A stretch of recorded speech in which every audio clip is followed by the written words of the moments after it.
ఇంట్లోనే simple and tasty mutton keema అయితే చేసేద్దామా. నా ఛానల్లో అయితే simple cooking and gardening videos అయితే షేర్ చేస్తాను. ఈరోజు మనం వెరీ ఈజీగా మటన్ కీమా రెసిపీ అయితే చేద్దాము. బిగినర్స్ కూడా చాలా సింపుల్గా చేసేసుకోవచ్చు.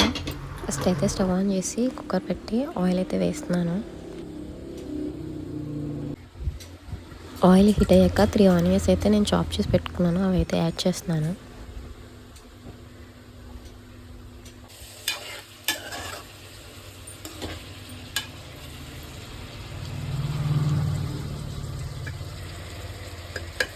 ఆయిల్ అయితే కొంచెం కలర్ చేంజ్ అవ్వగానే నేను సాల్ట్ అయితే 2 టేబుల్ స్పూన్స్ అయితే వేసుకుంటున్నాను. సాల్ట్ మిక్స్ అయ్యాక నేను 1/2 కేజీ మటన్ కీమా అయితే వేసుకుంటున్నాను.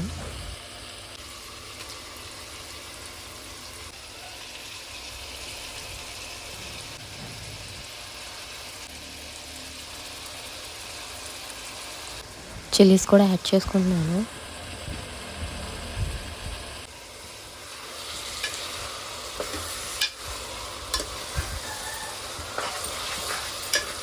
కీమా అయితే లైట్గా కుక్ అయ్యాక నేను 2 స్పూన్స్ జింజర్ గార్లిక్ పేస్ట్ అయితే వేసుకుంటున్నాను. నేనైతే తక్కువే వేసాను.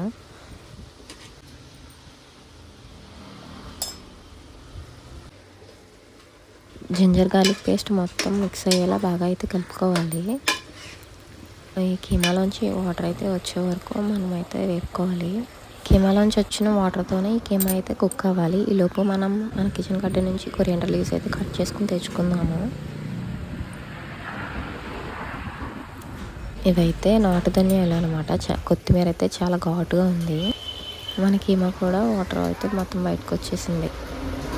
కీమాలో ఉన్న వాటర్ లైట్గా ఉన్నప్పుడే నేను 2 టేబుల్ స్పూన్ చిల్లీ పౌడర్ అయితే యాడ్ చేసుకుంటున్నాను.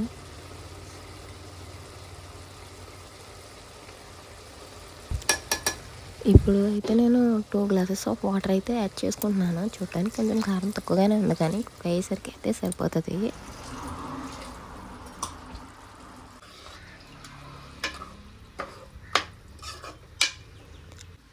నేను ఇప్పుడైతే కుక్కర్ మూత అయితే పెట్టేస్తున్నాను. 4 విజిల్స్ వస్తే సరిపోతుంది, కీమా కదా.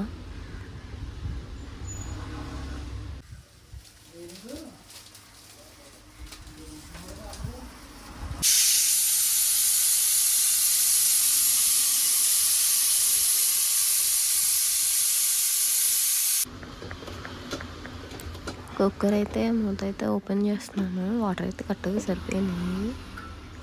అండ్ ఇప్పుడు లాస్ట్లో మనం కిచెన్ గార్డెన్ నుంచి కోసుకొచ్చిన కొత్తిమీర అయితే వేస్తాను. చూసారా, నేను సరిపోతుంది అని చెప్పాను కదా, చిల్లీ పౌడర్ కరెక్ట్గా సరిపోయింది.